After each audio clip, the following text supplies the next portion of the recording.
Estamos na 9ª temporada do Desafio Profissão, um programa da equipe de orientação profissional do curso de Psicologia da PUC de São Paulo, do NASCE Orientação Vocacional em parceria com a TV PUC.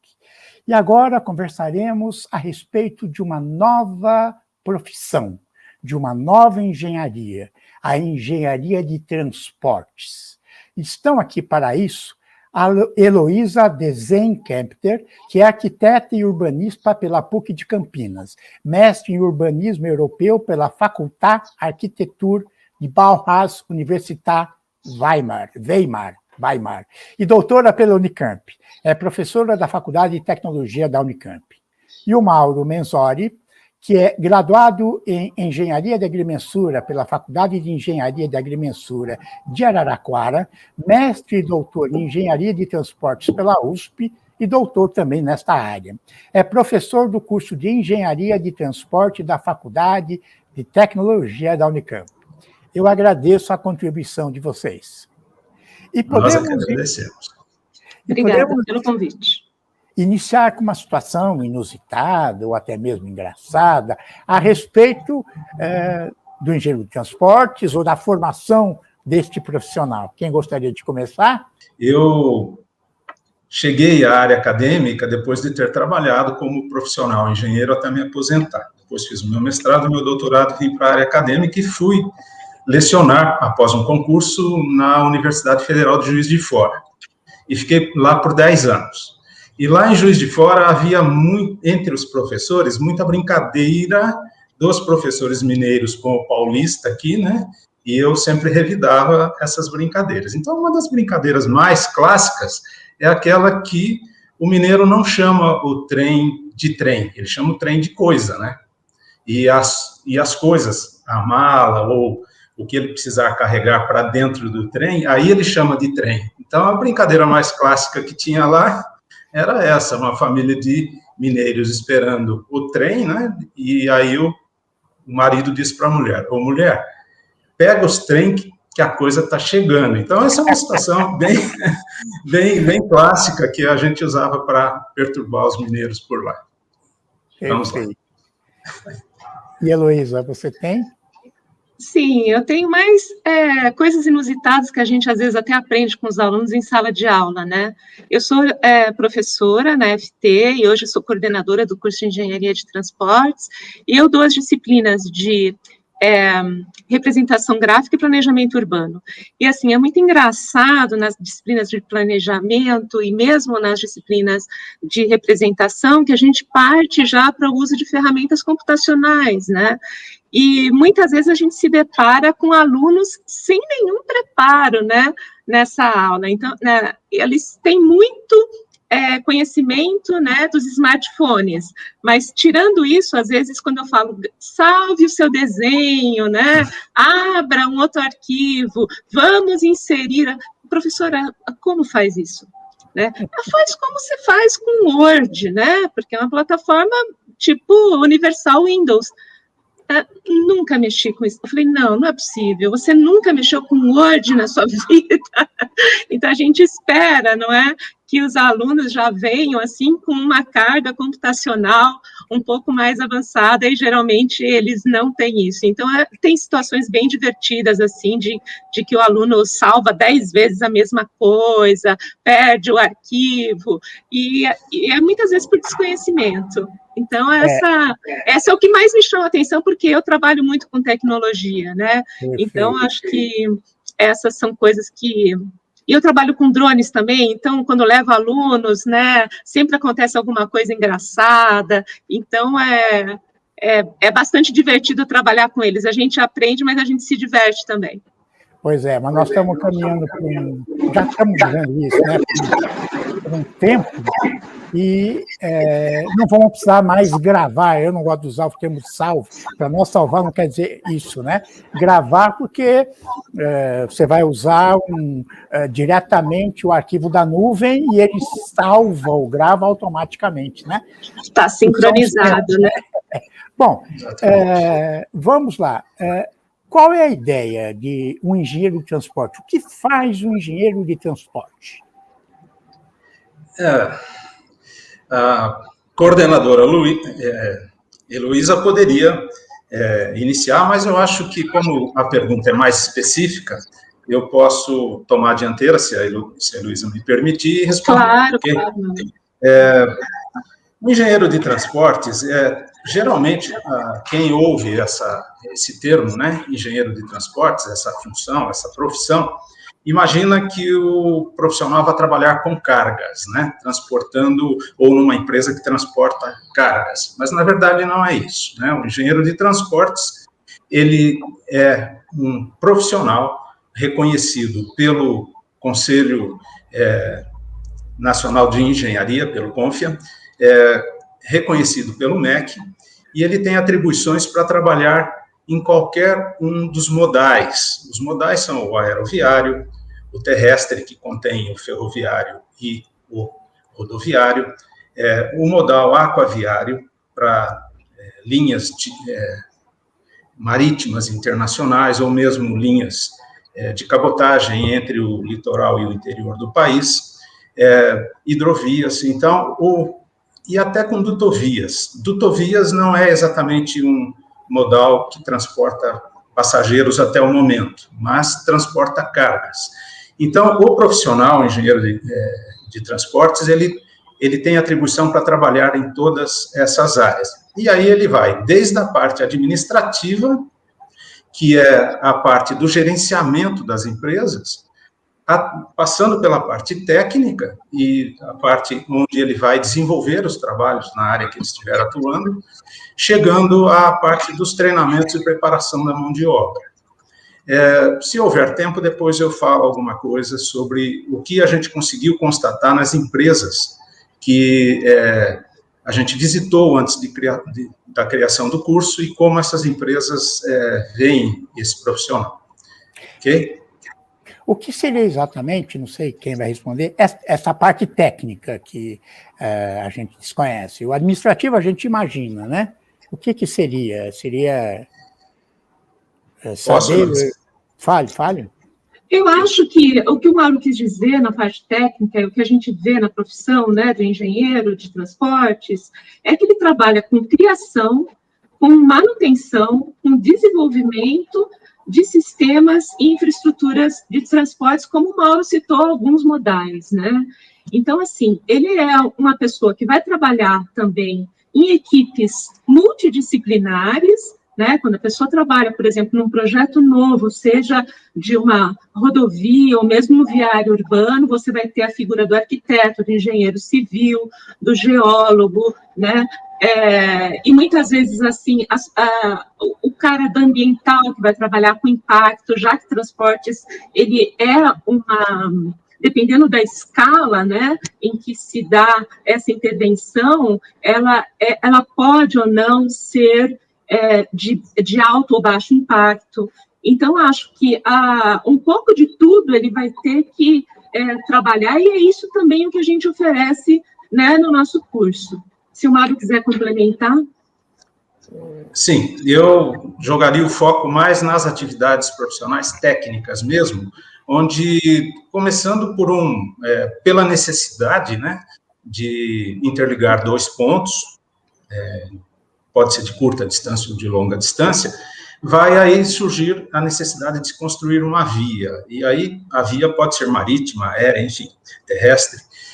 Há um planejamento para isso, há um dimensionamento do que se pretende construir, há um levantamento de campo para trazer para o escritório tudo aquilo que pode servir ajudando, né, ou aquilo que venha a atrapalhar a construção de uma via na interligação desses dois pontos, e aquilo que vem na forma de mapas ou de levantamentos por imagens, com drones, imagens de satélite, aquilo que vem para o escritório serve como referência, como uma base para que se faça o projeto da via que se imagina construir. E aí vai envolver etapas de desenho geométrico, vão haver etapas de projeto de terraplenagem para vias que necessitam de terraplenagem. Depois de modificado o terreno, a via vai receber um conjunto de sistemas de retirada da água da superfície, quer dizer, seriam dispositivos de segurança que removem a água do corpo da via, e aí, a via estando pronta, ela vai ser liberada para o uso, ao público, e esse público vai, então, dizer como será o gerenciamento da via. Se, de repente, essa nova via tiver uma procura muito grande na região, inclusive atraindo veículos que fariam a viagem por um outro caminho, e agora, com a abertura da nova via, essas viagens começam a acontecer pela nova via. De repente, o volume que essa via vai ter diariamente vai implicar no tipo de gerenciamento e no tipo de manutenção. Então, toda a parte de projeto, de movimentação e de construção do pavimento e depois de gerenciamento é o foco mais direto da parte técnica, ok? Ele também que propõe por onde vai passar essa via? Exatamente. Geralmente, na parte estratégica, né, na parte decisória, se diz assim, vamos ligar, por exemplo, Limeira a São Paulo. Houve uma época que não havia nem a Bandeirantes, nem a Anchieta, nem a Anhanguera. Temos a necessidade de ligar duas cidades, né? Vamos dizer Limeira e São Paulo.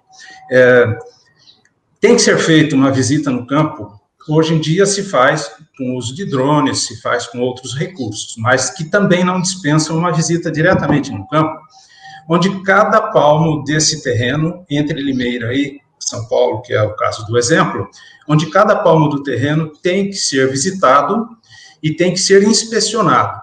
Primeiro, quanto ao nível do detalhe superficial, por onde essa via vai passar. Há locais que são inadequados, que a via vai ter que ser projetada, evitando esses locais. E o subsolo tem que ter um suporte adequado para receber a via e depois toda a carga que vai transitar por sobre ela. Então, essa via tem que ser percorrida, tem esta possível faixa de construção, digo possível porque pode mudar, essa possível faixa de construção da via tem que ser levantada topograficamente, com o uso de aerofotogrametria, com os recursos técnicos que se tem, ou com a topografia clássica convencional. E aí, uma vez que foi levantada, produzidos os mapas, entramos na parte de projeto, ok?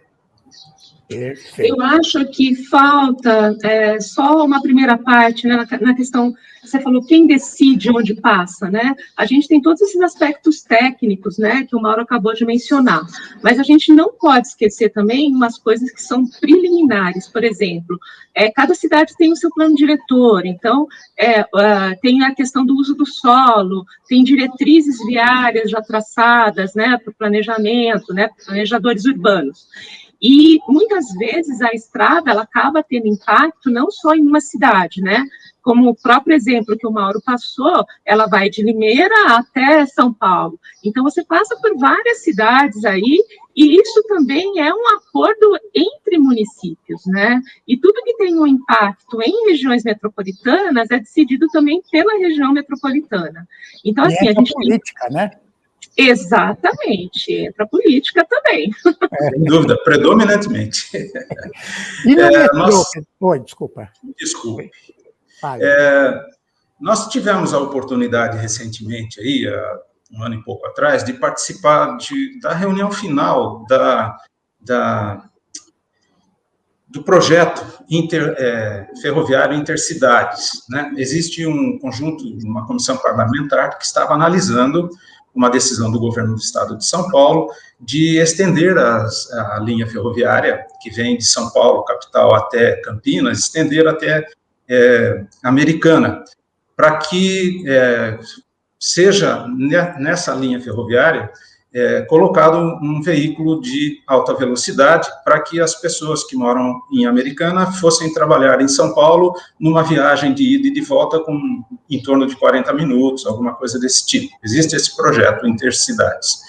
E aí Limeira acabou entrando e puxando como nós ficamos baseados em Limeira, né, nós somos do campus 1 da Unicamp aqui em Limeira, a prefeitura nos convidou a participar para a gente analisar o fechamento do que os parlamentares, né, tinham decidido, e a proposta era estender além de Limeira, fazendo chegar, além de Americana, fazendo chegar em Limeira. Então, nesta reunião final, onde os parlamentares apresentaram o projeto de extensão de Campinas para Americana, foi aumentado, foi introduzido, por pedido da prefeitura, que o trecho fosse estendido até Limeira, beneficiando, obviamente, a região aqui de Limeira. E eu ia perguntar, né, quer dizer, para a construção de metrô, qual seria o papel de um engenheiro de transportes numa cidade, por exemplo? Eu tenho alguns amigos, inclusive, que trabalham, né, no metrô de São Paulo, e, assim, é um trabalho conjunto, muito conjunto, como eu falei, é uma equipe multidisciplinar que trabalha principalmente com a Secretaria de Planejamento, né? Você tem uma série de, vamos dizer, esse planejamento é um planejamento estratégico que envolve uma série de outros profissionais. Então, assim, não é um trabalho solitário, né? A gente tem todo, vamos dizer, todo um caminho, né? Um fluxo, né? De trabalho do engenheiro de transportes, mas é aquilo que eu falei, ele vai depender de decisões que muitas vezes não são técnicas, né? Então, assim, o engenheiro de transporte, ele tem muita visibilidade, porque a gente está falando hoje em mobilidade, a gente está falando de cenários de cidades inteligentes, a gente está falando de cenários de cidades resilientes, sustentáveis, e hoje, né, o que tem mais impacto nas cidades, sem dúvida alguma, é a questão de interligação, né, entre pontos, seja de carga, ou seja de pessoas. E como essa interligação é feita?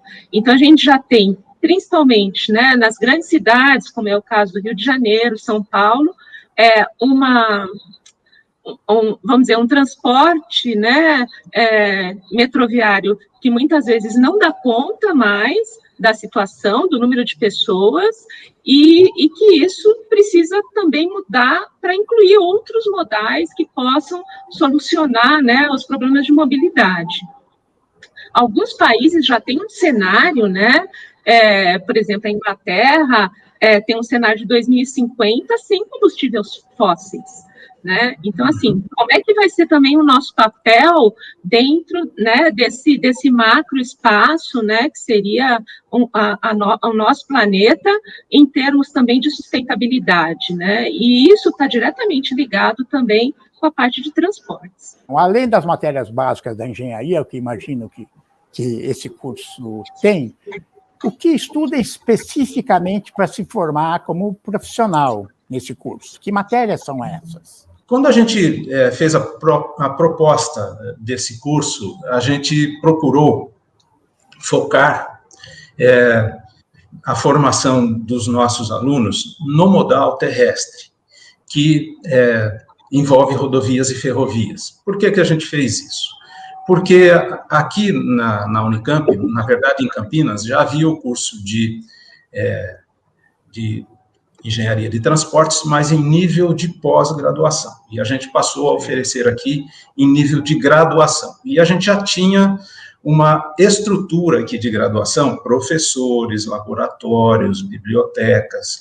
A gente já tinha aqui uma estrutura que atendia o antigo curso de estradas. Já tínhamos aqui um know-how que a gente aproveitou. A intenção era aproveitar e a gente conseguiu, de fato, fazer isso. Com pouca adaptação, os professores conseguiram mudar de um curso para o outro, e a gente, então, montamos uma grade que tem o foco principal nesse modal terrestre, como eu disse. Então, tem a parte, o aluno vai fazer o quê? Além de ele aprender a parte de desenhos, como foi dito aí pela professora Heloísa, ele vai aprender técnicas de levantamento, para que possa ser produzido o mapeamento da área. Depois ele vai aprender o dimensionamento da terraplenagem quando há necessidade. Como você sabe, Silvio, a ferrovia não pode ter uma rampa muito inclinada, porque senão ela não sobe, né? Então ela tem que trabalhar numa rampa com menor inclinação. Geralmente o traçado ferroviário é próximo dos rios, porque favorece isso. Mas requer ainda assim projetos de terraplenagem. Estradas não. Estradas, as rampas podem ser mais inclinadas, mais acentuadas, mas ainda assim requerem terraplenagem. Então, o aluno vai aprender a dimensionar isso, ele vai aprender, depois de feita a terraplenagem com o terreno acabado, ele vai aprender a dimensionar o pavimento, que pode ser construído com ligantes asfálticos, brita e tal, ou com concreto armado. Então, ele vai aprender a dimensionar esse pavimento sobre o qual os veículos, né, transportando passageiros e cargas, vai transitar. Na parte da infraestrutura, da construção, basicamente é isso, complementado por dispositivos de segurança, como eu mencionei, para retirada de água da superfície, evitando acidentes da superfície da via.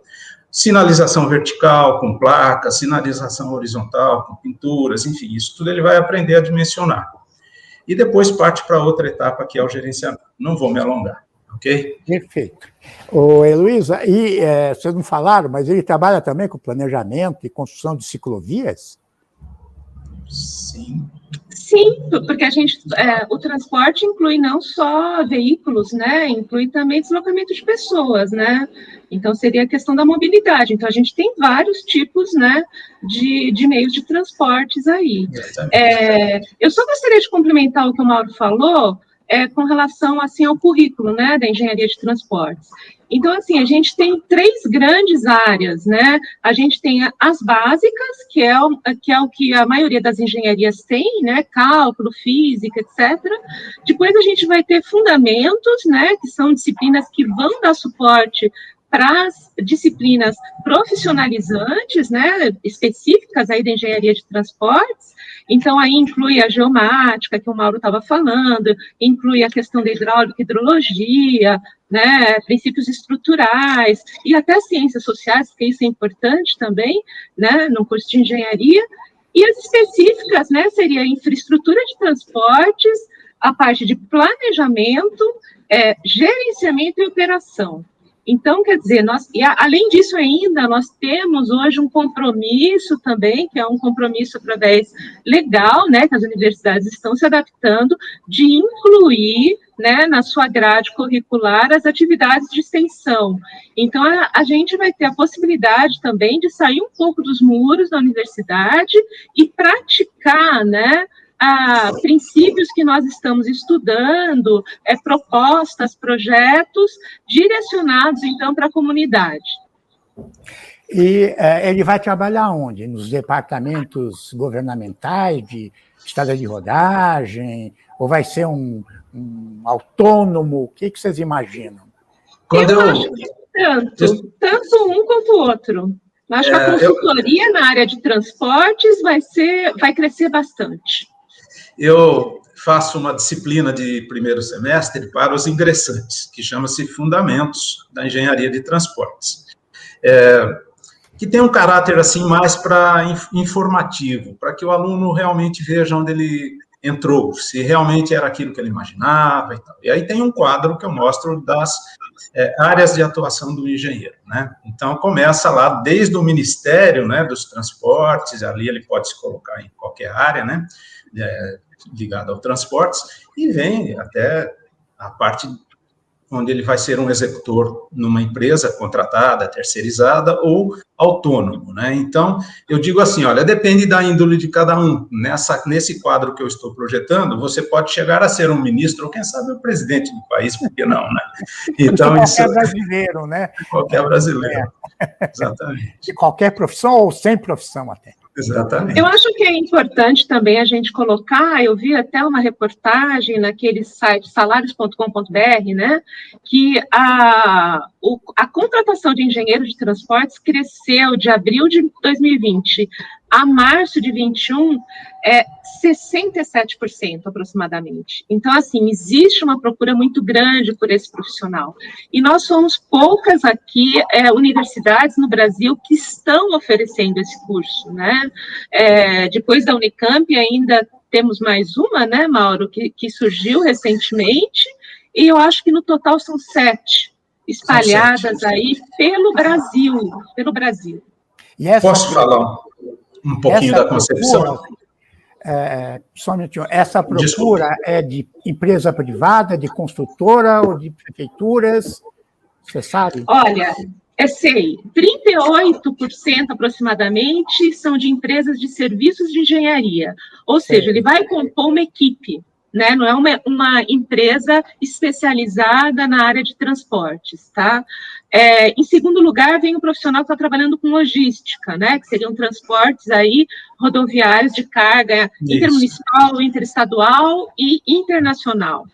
E, em terceiro lugar, né, que a gente esperava até que fosse em primeiro, vem as concessionárias, né, de rodovias, pontes, túneis e serviços relacionados, tá? E, assim, para trabalhar administrativamente, chega aí por volta de 7%, ou seja, no gerenciamento, né, na parte do administrativo. Fale, Mauro, você falou.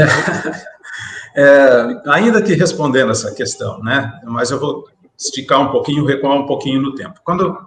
Hoje eu sou professor, mas participei anteriormente da coordenação, justamente no momento da criação do curso. A gente recebeu essa missão, né, era um grupo de trabalho, né, e a gente tinha que, enfim, definir qual seria o novo curso de engenharia que a gente ia oferecer.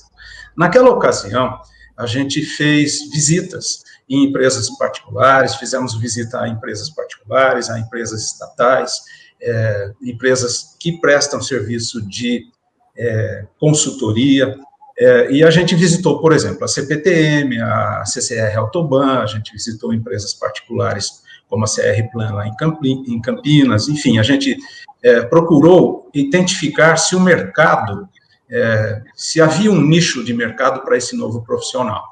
E o que a gente escutou, né, o que a gente ouviu das pessoas com quem a gente conversou, foi que eles precisam, sim, de mão de obra especializadas, eles vão buscar nos cursos de pós-graduação nessa área, ou pegam engenheiros formados nas diferentes áreas de engenharia. E daí, essas empresas, engraçado que tanto na área, na particular, quanto na pública, a coisa era meio parecida.